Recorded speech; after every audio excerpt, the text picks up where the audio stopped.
Good morning, everyone. I'm Peter Murray, Curator-in-Chief at NLA, and welcome to this webinar on learning lessons, the future of educational environments. And today we're going to explore the future of learning spaces and how built environment plays a vital role in providing outstanding educational facilities for the next generation. And also, how will the classroom of the future meet evolving needs in technology? How will it stand up to future pandemics and also foster collaborative learning? So before we start, I'd just like to remind you that there will be a chance to ask our speakers some questions at the end. So please do post those in the Q&A button on your screen. And our first speaker is Neil Cole. He's a partner of project managers at Bidwells, and he'll be talking about St. Paul's Girls' School. Neil, if you'd like to kick off, please. Thank you, Peter, for the introduction. I'm going to spend the time I've got today talking about, as you mentioned, a project for St. Paul's Girls' School in London. The project at the moment is out to tender and not yet constructed, so I've included the limited visuals we've got. I also just need to give credit to Jessica and Wiles, who are appointed as architects of the scheme. So probably the first slide there, please, the next slide. And just a bit about Bidwells, probably the next slide as well, please. Thank you. St. Paul's was, Hammersmith, London, was one of the first purpose-built schools for girls in the country. It opened its doors in 1904. And it does remain one of the country's leading independent schools. They've got 3 central London sites, all very close to each other. The main school site, which we'll talk about shortly, a sports pavilion and sports field, and a swimming pool. The main site is dominated by a very highly decorative central building, which is designed in an arts and crafts style by architect Joe Horsley. And there are various other buildings across the site of his design. It's an extremely constrained site with limited areas, and that's always been a struggle in terms of provision of new accommodation. The site's enclosed on 3 sides by terraced residential properties, and there is a very limited access into the main site. The school's got around 780 pupils at the moment, and there are no real plans for growth in student numbers. So the provision of space and the future brief is all about repurposing and provision for existing pupils. The school have already seen significant pressure on teaching spaces, and that's mainly exacerbated by the need to provide new spaces to accommodate the required enhancement to technology that I know we're talking about today, and new methods of learning.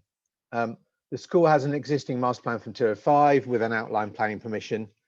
Phase 1 has been delivered prior to our involvement, and we were appointed as PM to deliver further phases. Next slide, please.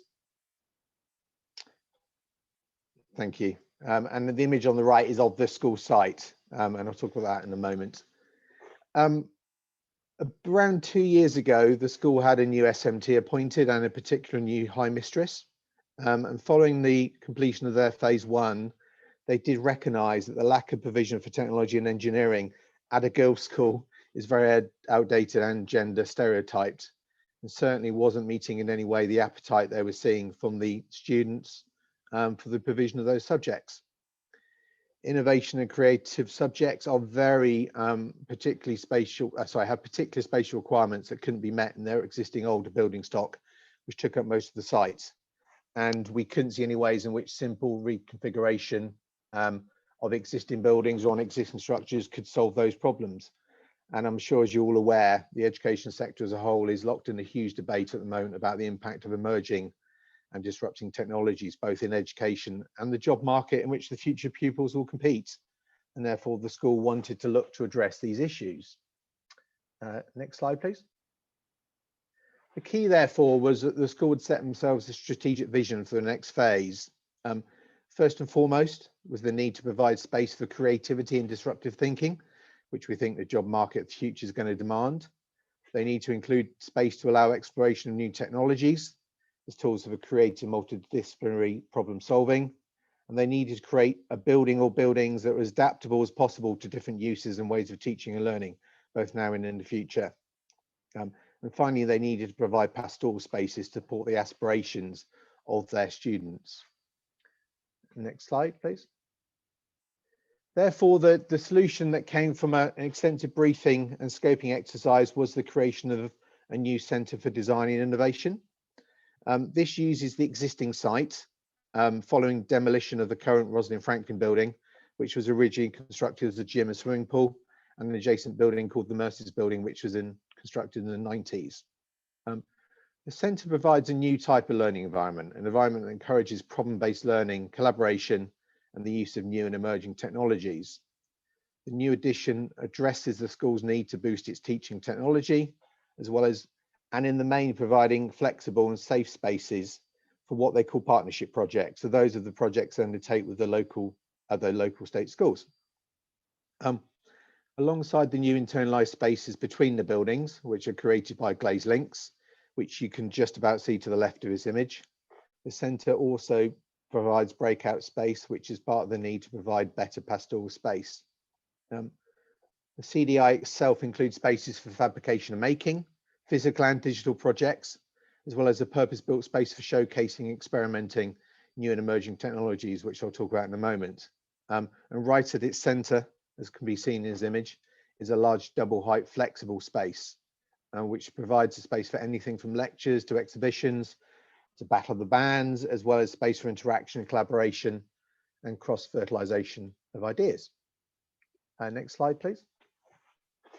The brief of the centre, again, you can see the second entrance to it in the image on the screen, was developed in close partnership with the school team in order to ensure that it meets their needs and particularly has flexibility for the future. There's a need to provide spaces for design and fabrication. And because of that need, it's led to several large workshop style spaces, which are large enough to accommodate a whole class alongside machinery and tools. There is the introduction of a new subject, computer science and creative technology, which has led to 3 large separate IT spaces, each large enough to accommodate 24 computer stations, as well as space for working on electronic fabrication and physical computing.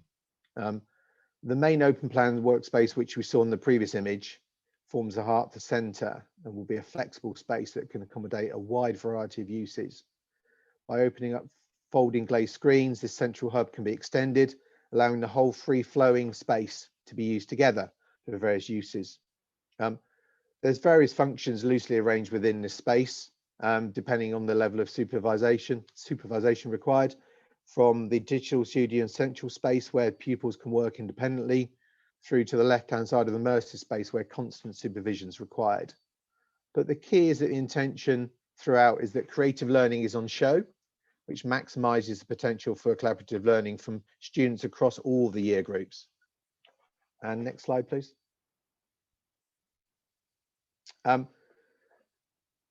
Overall, you can see the building on the left-hand side there with the new chimneys and the space as it fits between the two.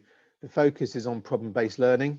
The centre is non-departmental, so it's a resource for all subjects in the school to tap into, and it provides necessary facilities, spaces and knowledge to enable the new and emerging technology to be used.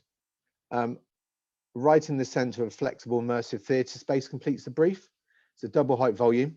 It's acoustically isolated and it can be made completely dark to showcase and allow experimentation with emerging technologies, including things such as VR. And to make best use of the spaces, the building focuses on creating open, flexible, interlinked spaces with large volumes. Overall, this was the main solution that we focused on. This sort of space would be impossible to accommodate in other areas of the school, has therefore led to the creation of this single building. The building commences later this year. Demolition of the existing building should happen over the summer, and it's programmed for delivery in late 2022. Thank you. Thank you very much, Neil. Now, our next speaker is Helen Roberts. She's a partner at Fielden Clegg Bradley Studios and is going to talk about the Rotherhithe Primary School. Thank you for the introduction. Thanks, Peter. So as Peter said, I've been asked to present Rotherhithe Primary School, which is in the London Borough of Southwark. And the project will provide a replacement school and playground on the site of the existing school and will expand the number on roll from 2 forms of entry to 3. And it's currently under construction. So as with the last presentation, I'm showing you the future rather than something that's completed. Next, please. So you can see the site here. It's at the very southern end of Southwark Park, highlighted in yellow. And this is on the building centre's own model of the city when we were allowed to go into the building and photograph it. And this is in an area which has relatively few immediate clues as to its industrial past, but which is obviously steeped in history. Next. With Greenland, Russia, and Canada Dock, wonderfully named, once very close by. Next. So today, the area is characterised by the post-war residential development that surrounds it. Much of it is high-rise, and in many of those tower blocks our children live. And it's a school which is absolutely rooted in its community. In this aerial shot, you have a clear view of the single-storey buildings and really quite a generous playground. But it's actually bookended between a converted pub on the left and a tower block on the right, and its main elevation onto Hawkstone Road, which is opposite Southwark Park. The school is actually barely visible. Next. So passing along its boundary, this is Hawkstone Road, you could be forgiven for thinking that there wasn't a school there at all. Next. But even though its 1970s buildings perform very badly and have expired their useful life, it's one of those schools with a tangible sense of energy, purpose and commitment. I'm sure many of you know schools just like this, and with a really inspirational head, and with a heritage connected to the river's history that the school proudly celebrates, both inside, here with the school's logo of the anchor, and if we can have the next slide, please. And outside. For me, this slide sums up the whole project. Celebration is everywhere, and it's this spirit that creates a sense of identity and ownership, and by extension, you could say well-being. The stained brickwork and the failed downpipes aside. So there's no doubt that this ambitious spirit will be recreated in the new school too, because it hasn't been generated by the buildings, of course, it's been generated by the school community. Next slide, please. So when we began getting to know the school, we found that it was really the playground, which is really quite generous for an urban school and has lots of mature trees, that offered the most amazing range of learning environments. And so it was actually the outdoor space, rather than the classrooms and the indoor space, that we began to focus our attention on in our emerging designs, in the knowledge that most of this neighbourhood's children, for most of them, the school playground was actually the only safe place they could ever be outside. And so it's a really sobering thought to me that, of course, during last year's lockdown in particular, when many public playgrounds were closed as well as school playgrounds, that those same children in Rotherhithe were among 700,000 children in London who didn't have anywhere private to play outside. Next slide, please. And as is often the case with new schools in urban settings, the new school had to be built while the existing one, shown here in red on the site plan, remained operational. And that requirement immediately determined the phasing and the position of the new building, with the new school shown here in blue, occupying the only land that was available. Next slide, please. So with a commitment to the idea that landscape was going to be critical to this project, we conceived the replacement school as a school in a garden, combined with the idea of Southwark Park's green space flowing into the school site, as suggested here. Too often, new urban schools suffer a compromise on both the area and the quality of the outdoor space, and it's often justified by sites being too constrained or meagre landscape budgets. But thankfully, this view hasn't prevailed here, quite the opposite. And so in discussions about health and well-being, we can no longer afford to neglect the potential of outdoor spaces, particularly for learning. And COVID, of course, has reminded us of the huge benefits of simply stepping outside. Next slide, please. So we took our cue from this mature purple sycamore tree, which sat in the centre of the existing playground, and made this the focus of a new courtyard. Next slide, please. With the new two-storey school effectively wrapping around it. Next slide.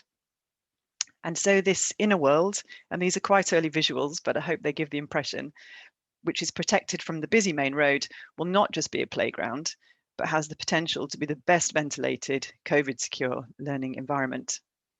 Next slide. And with the courtyard principle and phasing strategy established, we took the approach as we have on other school projects too, to bring the main public entrance and the double height volume of the main hall, shown here with its large glazing, right up to the street edge, to make the best use of the land, but also to present a formal frontage to the neighbourhood, whilst shielding the rest of the site from the road and its associated pollution. Next slide. This will give a strong message that the school is a civic building and that it symbolises the importance of local children and their education. And the school will no longer need a sign to point to the main entrance. Next slide. Working with fabric landscape architects, who I must give a huge credit to here, the outdoor spaces will provide a rich and stimulating learning experience for much more than just PE and running around at playtime. As with most primary schools, families will gather in the playground at the beginning of the end of the day, at least in non-COVID times, entering to the left of the site where the blue arrow is, and the site will provide a discrete entrance for the nursery age children entering to the right, with the main entrance in the centre of the building. Next slide, please. The Key Stage 2 children will occupy the upper level, and their classrooms will have a strong connection to the landscape, as the Key Stage 1 children will from the ground floor. Next slide, please. When we think about accessible and flexible space, I think in our experience, classrooms generally stay as classrooms over the duration of a building, especially in a primary school, with the location of the windows and the doors and the teaching wall imposing certain fixes on the design and on its use. And the most change that will occur is really through the fixtures and the furniture, but they give very important everyday flexibility. We feel that curriculum demands and education policy will always pull and push on what teachers have to do in the classroom. And we're still likely to be teaching in groups of about 30 children in primary schools, at least in years to come, unless there's a really radical shift in approach. Next slide, please. So it's the non-timetabled and interstitial spaces that offer opportunities for less prescriptive use and for more flexibility. And because budget will always be critical, these spaces have to be really carved out of the brief. But with thought and care, these spaces can be the ones that create a relief from the classroom. They can animate the experience of circulating around the building and offer a different view. We feel advances in technology are actually now much easier to incorporate, because technology flexes to the space rather than vice versa, and every space can be an IT-rich space. Long gone are the days when you need to have a computer suite classroom dedicated for use of IT. So spaces such as this one, which are provided for each year group in the school, can be used for small group teaching, or as a library, or as a music area, or for staff working. Next slide, please. And in maximising the quality of every space and seeing the potential in every space, even if that's under the stairs, we like to be lavish with daylight and create visual connections to the outdoors. Next slide, please. So this is obviously not Rotherhithe Primary School, one we did earlier, but to demonstrate the point, and more generally, health and well-being are directly linked, of course, to heating, lighting, good acoustics, and good air quality. So if you prioritise the environmental aspects of a design and the basic human need for comfort, well-being will be improved too. When we're comfortable, we don't even really register it. Well-controlled environments with improved fabric performance and lower energy demands will create healthier buildings, happier occupants, and reduced carbon dioxide, all good things to help concentration at school. And my final slide, please. So as a final note, I think I'd just like to say that we need to strive for consistency of quality right across our school building stock, and to improve the quality of environments and well-being in all our schools, and not simply focus on new schools. So that's whether they're from the 1970s and beyond repair, such as at Rotherhithe, or indeed they're much older building stock and still have potential. Thank you. Great, thank you very much, Helen. And now we're going to move over to Hackbridge, and Graham Day, an associate elementer, is going to talk to us about Hackbridge Primary School. Graham, over to you. Thanks, Peter. Yeah, like you said, I'm a building services engineer from Elementa. So I hope you'll forgive me focusing mainly on the building services elements of Hackbridge. So Hackbridge is a new build 2-form of entry primary school. It's completed just prior to the pandemic, so unfortunately it hasn't seen full occupancy yet, but we're hopefully going to get there soon. What makes this school special is that it was the UK's first net zero energy and carbon school. So that's total energy, including regulated and unregulated loads. To achieve this, we went down the Passive House certified route. And I have to obviously give credit to the architect's archetype who led the design, and bringing their experience with Passive House was hugely beneficial. Yeah, it's a good collaboration. So the image that you're seeing there is of the south-facing classrooms. Note the good external shading helps prevent overheating. Could I have the next slide, please? So general pressures that we're facing as a whole design team on school designs. Most people will be familiar with this, so I'll run through it pretty quickly. Mentioned on Hackbridge, we're targeting net zero energy and carbon. Good daylighting is obviously essential. We've got lots of roof lights, not just in the classrooms and teaching spaces, but also the circulation, breakout areas, main hall.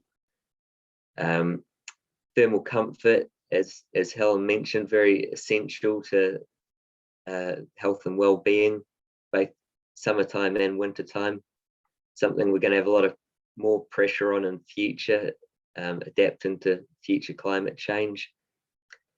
In conjunction with that, ICT provisions are accelerating, and this has been made more so due to the pandemic. We're inevitably going to need to have more provision throughout the school, or all classrooms for ICT.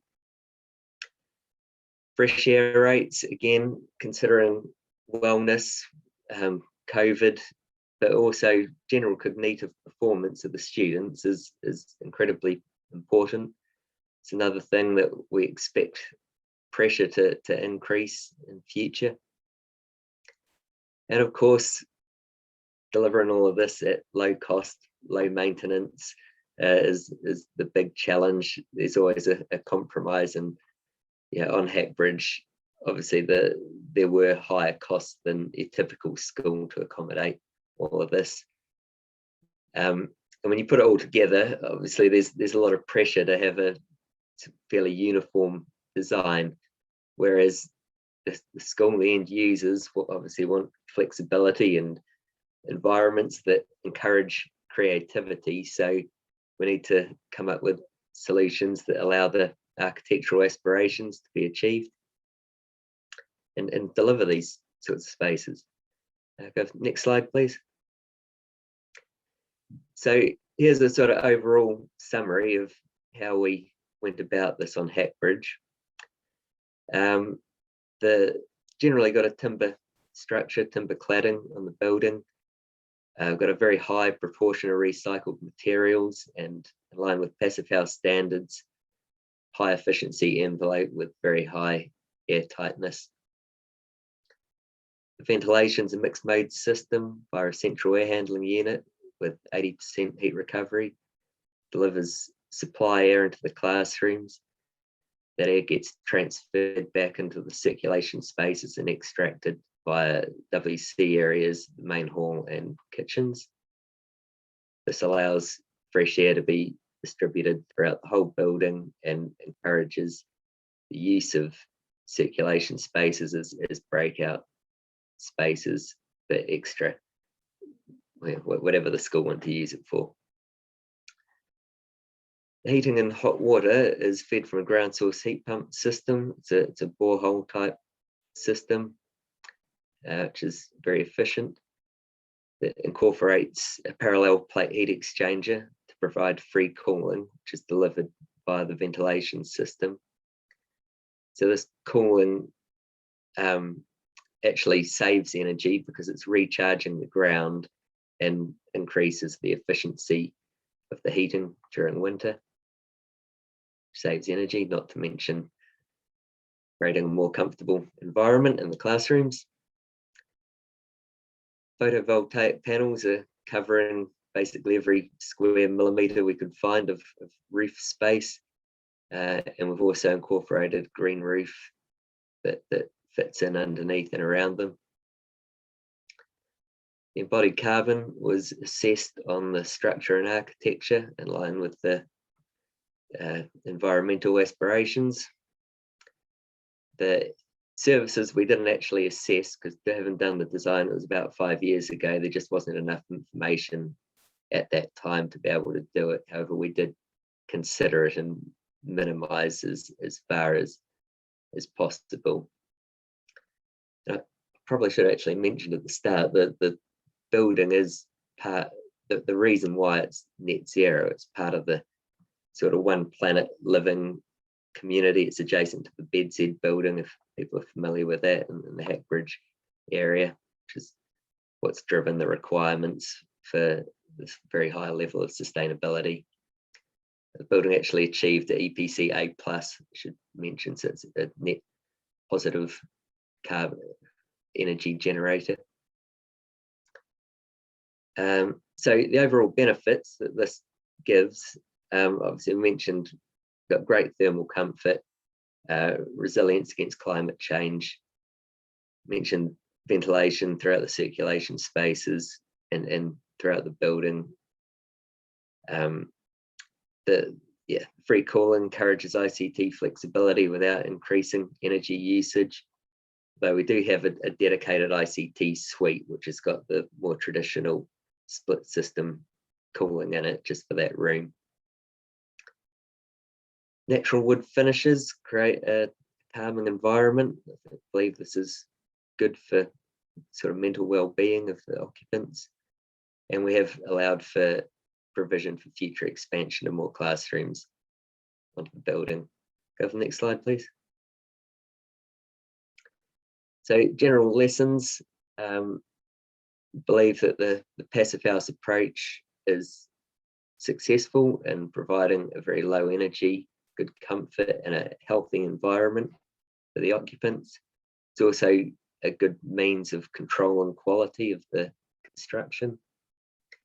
The challenge is finding suitably skilled contractors, etc., to get it installed.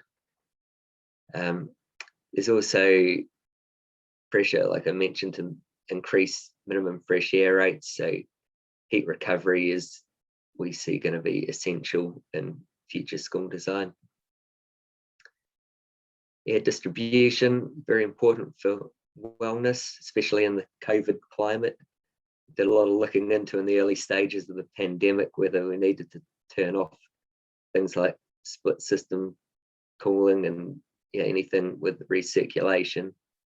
Have we generally found that providing there's enough fresh air, that the key is to making sure that is distributed around the rooms, and in some cases localized recirculation can actually be beneficial, is to make sure there's no stagnant areas within rooms. And the accelerated use of ICT is increasing pressure to incorporate cooling, especially given climate change as well. So it's looking at ways that we can do that without having a huge increase in energy. The ground source system is one way of doing it, which is good, but there's obviously other systems out there, and generally we see heat pump systems being widely incorporated in future school buildings. So it's me. Thanks, Peter. Great. Thank you very much, Graham. And our next speaker is Hannelore de Reva. She's an architect at MACCREANOR, LAVINGTON, and is going to talk about the Kingsgate School. Over to you, Hannelore. Thank you for the introduction, Peter, and for the opportunity to speak about Kingsgate Primary School. Kingsgate School is an expansion to an existing school, primary school in the London Borough of Camden, to a 4-form M3. The new building on the site we're looking at today accommodates the new infant school and has room for 420 pupils, so from nursery up to Key Stage 2. Next slide, please. The project is part of mixed-use master plan and was one of the Camden's first community investment programs, where the revenue from the residential funds the school, and also the light industrial use, which was originally on the site, will be reprovided within the workspace. The site is in West Hampstead, in an area with low terraced housing and adjacent to a main railway. Next slide, please. The first phase of the master plan, which was primary school, has been completed in 2017, which you can see here. So there is a main entrance to the school, which is currently at the back of the development, and then another entrance directly into the playgrounds. Next slide, please. The design approach for this school that was taken was to tailor the teaching for every year group. So for the younger years, nursery and reception, loads of the activities happen in one big room: wet play, dry play, reading, and those classrooms have an immediate connection to the outside. Then for year 1 and year 2, the classrooms are on the slightly lower range of the minimum classroom area, and additional resources are combined in shared resource spaces for learning. Next slide, please. So this is the ground floor plan. So the site has 2 main buildings, one building to the front, which contains the hall and the admin block with the main entrance and gives a civic presence to the new public hall. And this means that the hall can also be opened up for community use in the future. And then there is a second linear block along the railway, which accommodates the classrooms for the younger children. By placing the block along the railway line, the area for the playground has been maximized. Next slide, please. This is an example of a reception classroom, where we can see that there is a very smooth transition between the internal classroom, the external covered area, and the external uncovered play area, and where the external play area is also a dedicated zone within the main playgrounds. In between these classrooms, we have the small group rooms for individualized learning, which following the pandemic might be even more intensively used for individualized catch-ups, and so that pupils can learn at their own pace. Next slide, please. The nursery here as well, the use of the sliding folding doors really creates this generosity and extends the space inside, outside, and has a free flow of movement. Next slide, please. The year 1 and the year 2 hubs are located on the first floor, 4 classrooms each with their dedicated shared resource space. And at this level, they are connected by a link bridge and an external play deck area. Next slide, please. This is the year 2 resource area. So we see 2 classrooms in the back, and then the breakout space in front of that. We know from speaking to the school recently that these shared resource spaces have been a lifesaver during the pandemic, in the sense that it gave the teachers the opportunity to work with much smaller groups, both in the classrooms and in the breakout space, whereas supervision wasn't an issue due to the use of these glazed screens. Next slide. And these shared resource spaces accommodate all sorts of uses. There are library corners, wet play, specific teaching activities that can be set up, but they also include some more of the practical day-to-day uses in primary schools, such as going to the toilets, and all these adjacencies are really quite important. This demonstrates that there is not much circulation space, and all the circulation space is really working quite hard to become an active space as well. Next slide, please. The same flexibility as for that we're using in these key stage hubs, we try to adapt for the whole. So the main whole onto the public realm can be subdivided by a sliding folding screen in 2 spaces, and can accommodate different uses such as PE, lunch, assemblies, and depending on the group size, we have 1 or 2 halls. Next slide, please. One of the other things that is slightly unusual about Kingsgate is that a lot of the circulation is happening externally under covered areas. So the school has the main entrance to the front and has a secondary entrance to the back. And we know that during the pandemic, it's staggered entry times for each year group. They had four moments where the pupils were coming to the school and actually to avoid congestion, and then immediately arriving into the playground, being able to washing their hands and go off and play. This was quite a big advantage from maybe a more traditional setup. Next slide, please. There are 3 stairs to go to the first floor, 2 internal ones, 1 external one.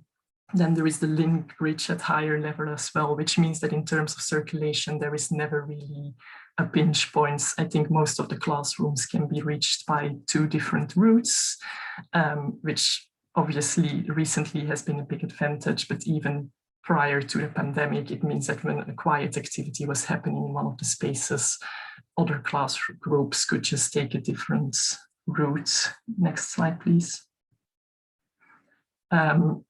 In addition, we also try to connect the building as much as possible to the surroundings.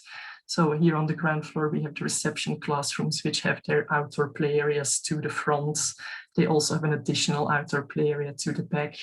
On the upper floors, all the classrooms get direct northern lights into the classroom by the use of the sawtooth roofs, and have views out onto the playgrounds. And the resource space here acts as a buffer for noise from the railway, and at the same time, the train also becomes a feature for the children. Next slide. Then working together with Jonathan Cook, the landscape architect, there are dedicated areas in the playground for outdoor learning as well. So as here we're looking at a science garden. Next slide.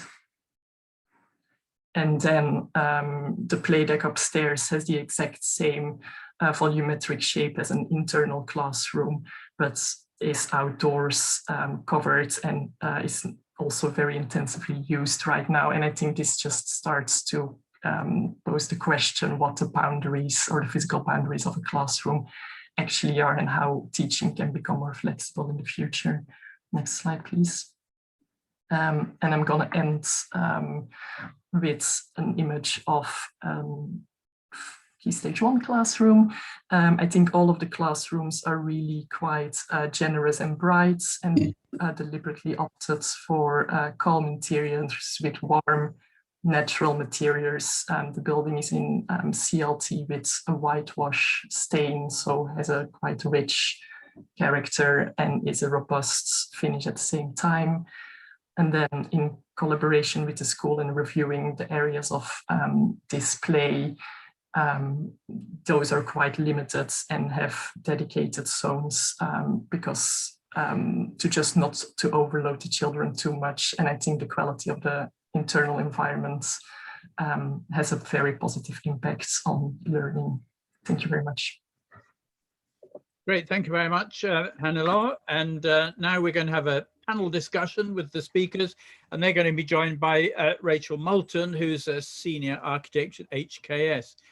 But before we start a discussion, we are getting some questions into the Q&A panel at the moment. So if you have something you'd like to ask, please do put it in there. And so perhaps, Rachel, I could start by asking you, what do you think the impact of COVID-19 is going to have on the way that we design schools, and how will this affect particular students with special educational needs? Thanks, Peter. I think, especially as like Hannah and Helen were just saying, the external space is going to be quite key in trying to get make sure that we have ventilation in classrooms and circulation as well, so we don't have crossovers of flows of children and we have plenty of entrances and stuff. But in terms of SEND schools and how they work, actually it's a slightly different situation in a way, because their classrooms are larger per person, so actually they're able to social distance a little bit more than mainstream schools are in any case. But we need to perhaps look at how the design of those spaces impacts those children in a slightly different way. So in a pandemic, the loss of routine and the continuity of what they're used to and how they go to school is going to affect them quite a lot. So, we want to try and make sure that there's spaces that, if they do get affected by all these changes that are happening because of we need to keep everyone safe, that they've got somewhere to go and release their frustration. So the external space and SEN is also really important. And I think at the moment, especially from my experience, it tends to be the first space that gets value engineered. And actually, it's perhaps the most important space for the children to go out and release and enjoy themselves, but also to get back to a sense of calm. So things like trampolines in SEND schools, especially if they've got autistic children in them, are really useful because they can bounce away their frustrations. And I think what we need to do in the next few years is to make sure that we don't value engineer those spaces, and that those spaces in particular are protected, so that the schools do have that facility, because without that, a lot of the time they just get left with tarmac, which means they then have to try and fund those spaces themselves, which isn't ideal. And I think also another sort of key concern, especially for SEND, is the ventilation. So you can't necessarily, and even in any school really, you can't necessarily say, well, we're just going to open the windows. I think that's what a lot of people were expecting, especially from perhaps the government earlier this year, that the schools all sit there with the windows open and the kids sit there in their coats. Well, that's not going to enhance their learning experience, especially in the middle of winter, because they're going to be thinking about how cold they are rather than what they're meant to be learning. But also you've got outside, especially in London particularly, you've got the air pollution, you've got noise and acoustics. All those rooms have been designed to work well, and then as soon as you open the window, sometimes if you're in close to a main street, that gets sort of destroyed in a way. So we need to perhaps think about different ventilation systems, and I'm sure Graham's got some points he could perhaps add to that, but how they work and maintaining that good learning environment at the same time.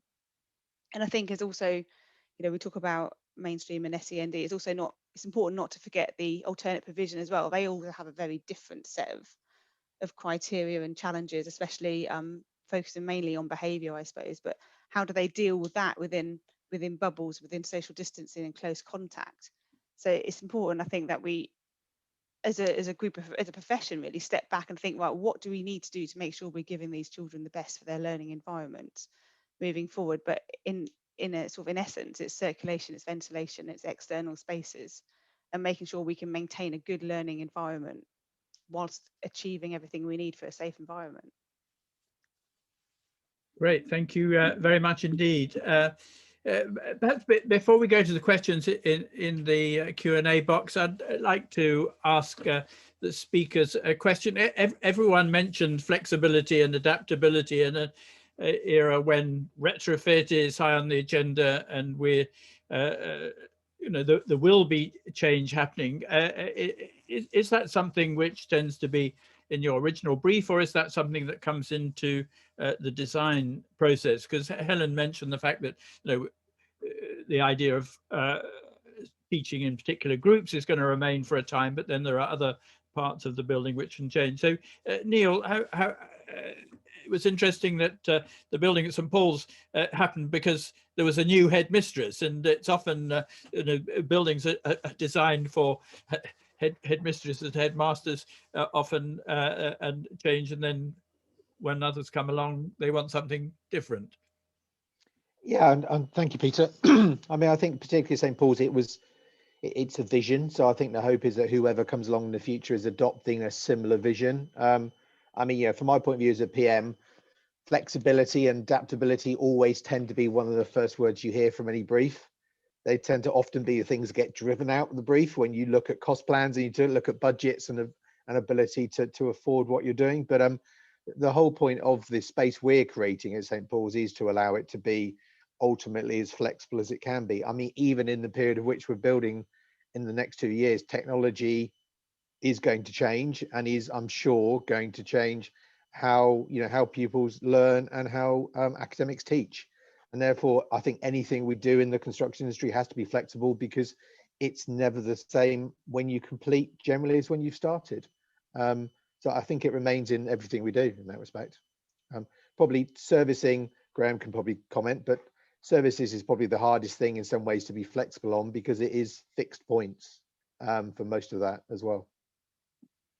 But Helen, you talked about certain spaces being fairly fixed and others changing. How do you see flexibility in buildings that you're working on?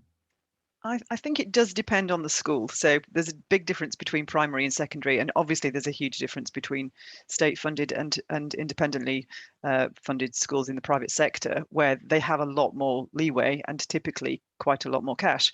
I mean, I think one thing that's interesting is to think about the relevance of procurement, but also the building bulletins, which are, the rules and the guidelines and the recommendations that we have to follow in school design. And it just made me think of an example, a school that we were involved with over 15 years ago. I know there's a storeroom. It's a musical instruments storeroom. I know it's now used for teaching, but of course it was designed as a storeroom. It didn't have any daylight and it didn't have any ventilation. But when the school needs to find extra space, they look around and they think that's a room, we can put those musical instruments somewhere else. Let's turn it into a teaching room. But if you have quite a dogmatic procurement process and you're strictly following the building bulletins, you wouldn't have provided ventilation to that storeroom. So I think if we're really looking at flexibility and trying to be mindful of how an area could be used for many things over the whole life of a building, rather than just meeting that very strict area schedule requirement, then you would think about all of those environmental considerations for every space, and you would make sure that every space is covered by data and power and ventilation and so on. And I think that does offer a lot more flexibility than just thinking about sort of how space might be rearranged in the future. But on a day-to-day basis, I mean, I was really inspired by Hannah-Law's presentation. I think it's having some fluidity to the space where different activities can be supported. And in a primary school, I think there's quite a lot of daily flex in how spaces are arranged. I hope that answers the question. Yep, no, very well, thank you. And Graham, so can you respond to that comment that Neil made about services clearly being one of the issues that permit or do not permit flexibility, as Helen mentioned as well? So. Yes, certainly. Obviously, the more we want to create spaces that are as flexible as possible and provide ventilation everywhere. The problems that we have, it also tends to generate rises in energy usage. So often we have to balance. There's also budget constraints. We tend to get design all of this in, and then it all gets knocked back when people figure out that it's not exactly to the letter of the brief. But certainly we try and look for ways, such as Hackbridge is a good example of how we've found ways of ensuring all of circulation and breakout spaces are well ventilated to allow for flexibility. Yeah, it's always a battle. Great. Hannah, do you want to add anything to that? That outside space look great. Covered outside space look great place for schools to have.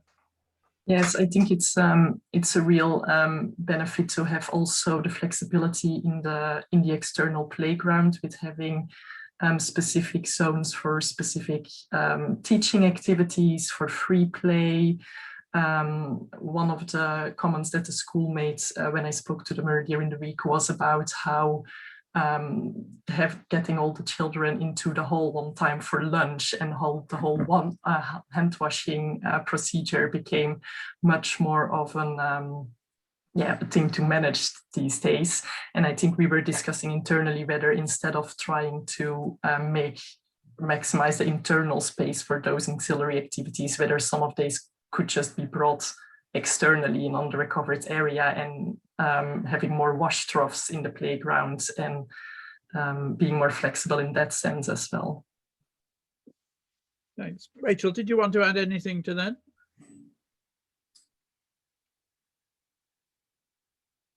I think most of it's been covered, Peter, but I think it is about having the external space. And what was really nice about the project that Hannah Law presented was that it was covered as well. So it's not just about having space that the children can go into at any time. It's also when it's wet as well. And that's quite, because, you know, generally if it's wet play, some schools keep their children in, and then you get into difficulties, I suppose, in terms of getting enough space and the airflow through. But having that external covered space, that's a design solution which I think with sort of future pandemic and things coming back could be really beneficial. Great, thank you very much. Well, let's go to the Q&A panel now. So we've got a question from Johanna for Helen. Can you give us an idea of what kind of play spaces or thoughtful features of the landscape will be provided for the children? It's a nice question. So. Okay, so this is at Rotherhithe Primary School. So just from memory, so because we've got there's a nursery, then there's obviously Key Stage 1, Key Stage 2. So there are different types of space appropriate for different ages of children. And so, for example, there'll be a nature area, there's a herb garden, there's a growing area, there's a quiet seating area. I mean, many of these things have come from the incredible sort of resilience and entrepreneurship in a way of the existing head, and she and her team have created spaces like this in the playground that they have. So we're learning from them, actually. So there'll be group shelters. They're like sort of little sheds, if you like, where children can gather together, where you can do outdoor classes, sand, water, mud. Really essential for little children to play safely with these materials. And then things like dens and playhouses. There's going to be a little stage. I mean, and they're all sort of small scale things which will give both teachers and children the sort of prompt to inhabitation of those and to developing them over time.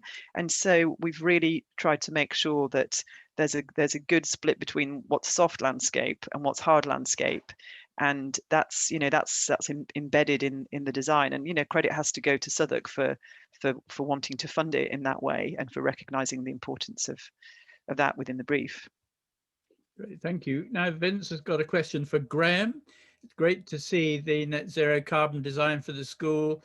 Have you managed to get data through its first year of operation to verify this, and how large a decrease in energy usage has COVID had on energy usage? So have you got that data? Yeah, it's a very good question, and it is something we have got some data. It's coming in. We've incorporated extensive metering throughout the design. It's something that actually we're looking at the moment. The things we've found, obviously, on one side, with the lack of occupation, there's actually been more heating demand because you haven't had all those heat gain from all the people and the usage in winter. I believe there's been less electricity usage from ICT and cooking and all those sorts of activities. We also found some funny anomalies, like apparently a bird had dropped a stone onto a row of PV panels and knocked out a row, the sort of thing came out of the looking into that data, which we are still getting to the bottom of it. I guess about whether it's decreased overall, I will only really know once the school goes into full occupation and we see the actual energy usage of when it's fully occupied, to sort of compare.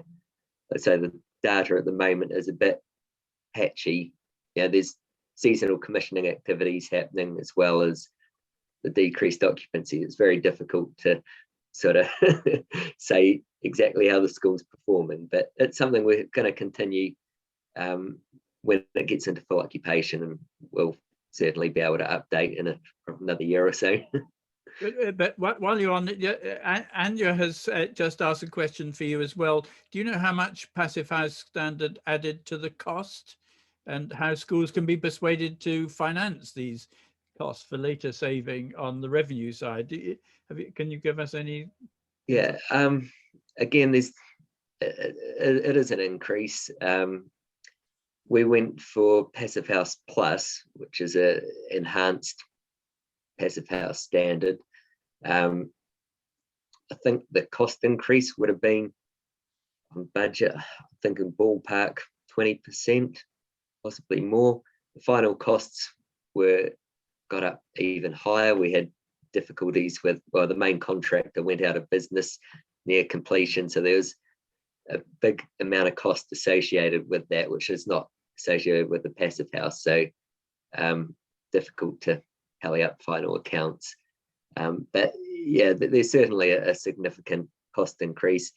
It's something that we would expect to reduce in future as more designers and more contractors upskill and get used to the standards. Yeah, absolutely. Well, that's got to happen quite quickly, hasn't it, really? So yes, it's a big challenge. So let me put two questions together, and we'll go around all the panel in the last few minutes we've got. Says, do the panel think that the pandemic will lead to a review of current building bulletin guidelines, moving towards a more closely regulated and generous provision of outdoor spaces? And then Tom Lobach asks, a buzzword of the moment is well-being and quality, and how can you and how can the professional design team safeguard these in your specifications? Value engineering is always tabled. Isn't that just cheapening the design, and how do you hope to combat this? So I think those two questions, you can answer whichever one you like, but I think they both sort of work together quite well. Well-being is going to be top of the agenda, isn't it, as we move forward? Neil, do you want to, can I start with you? Yeah, very quickly. And I suppose I come less from a design point of view on that, Peter, but in terms of safeguarding specifications, as a project manager, for me, it's about procurement. I think Helen touched upon it earlier. It's methods of procurement and, you know, robustness of the design and the specifications. St. Paul's, I think, as someone mentioned, is a slight anomaly in the group here, obviously, because it is a leading independent school. So they do have that budget and that provision to look at the additional issues of well-being, and quality is something they aspire to at best value still, you know, so we still use the terms best value in everything we do. Okay, thank you. Great, thank you very much. Helen? I think in terms of building bulletins, I would be absolutely delighted if the government would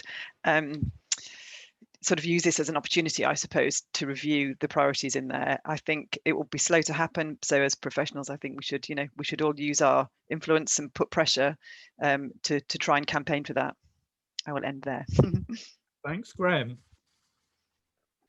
I think the key to maintaining quality is having a robust set of requirements that are agreed right at the start.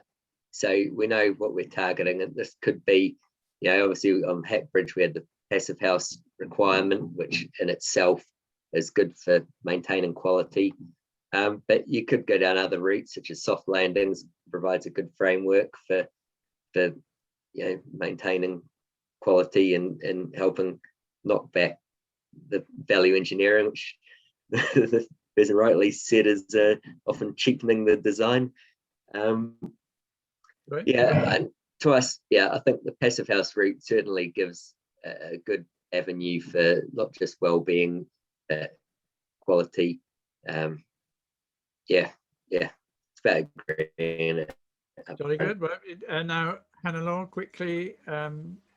Yes, I think the building question, I think it's worth noting that there is currently no minimum area for outdoor play areas in the building bulletins. And I think seeing the importance of being outdoors, being away from the screen, having that play area accessible to children all the time, it might be good if the government would consider adding minimum areas for that as well, especially in places like London. Some playgrounds can be very constrained. And then I think with regards to the well-being and VE question, on Kingsgate School was actually VE'd, maybe 20% of the initial design was VE'd out, or the budget was reduced by 25%. The price came back 25% too high, excuse me.